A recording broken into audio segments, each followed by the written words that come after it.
Okay, the NFL draft is officially over. Everyone's talking about Shedeur Sanders, but I've got my mind on other things. I want to talk about the 5 biggest steals of the NFL draft, and I want to start with the safety out of South Carolina, Nick Amanawari. I had him as a first-round pick. He's 6'3", 230. For size alone, team should have picked him in the first round. Now, the Seahawks got lucky. They were able to trade up in the second round, get him with the 35th pick overall.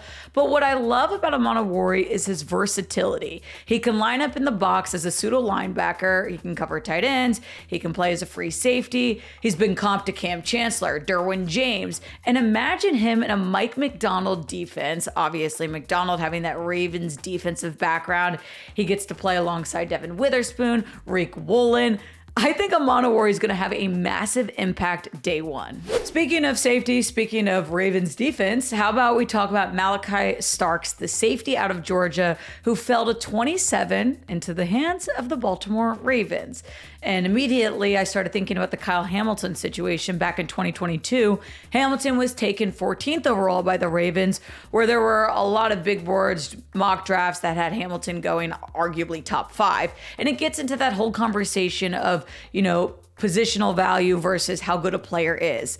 Well, I'll tell you what, Baltimore just got another Kyle Hamilton type safety who's going to be a massive addition to this defense. Not only because Malaki Starks is a great player who's got great speed, who's very versatile, but he makes Kyle Hamilton's life a whole lot easier. So because the Ravens had no depth at this position, Hamilton kind of was forced to play free safety. Now that's going to allow him to line up in different places.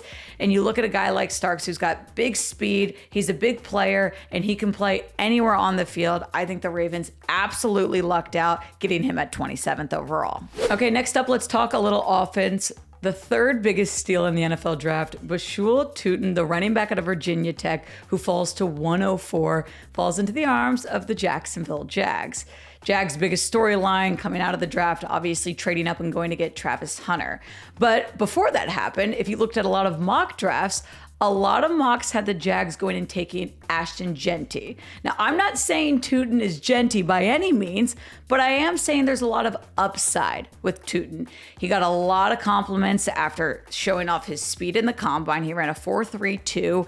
He's got a lot of potential. Now, the biggest concern about him is his ball security. A ton of fumbles in college, but if he can clean that up, the Jags are a pretty interesting team. He's a guy that can complement Travis Etienne really well. They obviously are looking good at the receiver position. The biggest question mark for the Jags this season is Trevor Lawrence, but the running game's going to be there. The receiver game's going to be there. And I think that Tutin absolutely complements everything that Liam Cohen is trying to do with this offense. Speaking of running backs, Cam Skattebo, the running back out of Arizona State, he went the pick right after Tutin. He went 105 overall to the New York Giants, and I think that this is a massive steal.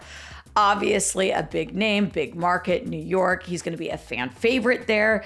His draft stock kind of plummeted with injury concerns, slow at the combine, but let's not look past the stats that he put up. Obviously took Arizona State on a pretty good playoff run. He's the kind of guy that his ceiling could be like a David Montgomery. He's not that tall, but he's big. He's got good hands. He's got strength. And I think the injuries are going to resolve themselves. And we could be looking back at the Giants saying, this might have been one of their best drafts. The biggest steal in the NFL draft, Jalen Knoll, the wide receiver out of Iowa State, who goes in the 3rd round to the Houston Texans. Now, funny enough, Iowa State receivers, Higgins and Knoll, every team had to choose between which receiver do they like more. The Texans said, let's go and draft both of them. Now, Higgins was actually drafted before Knoll. I think Jalen Knoll is going to end up being a better receiver than Higgins.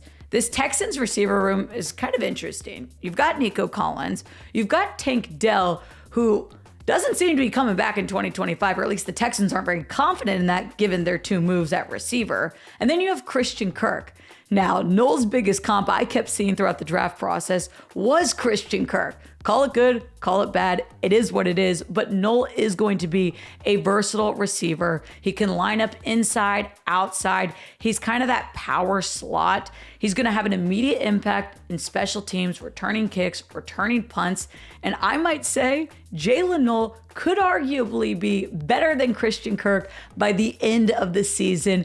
And the Texans are going to look back and say, I cannot believe we got Jalen Noel in the 3rd round, and he was actually after Higgins. Okay, those are the 5 biggest steals for me in the NFL draft. No, we didn't throw in Shedeur Sanders. Needed some new, fresh names into the mix. Who did I miss? Is there someone from your team that you think is going to be a bigger steal?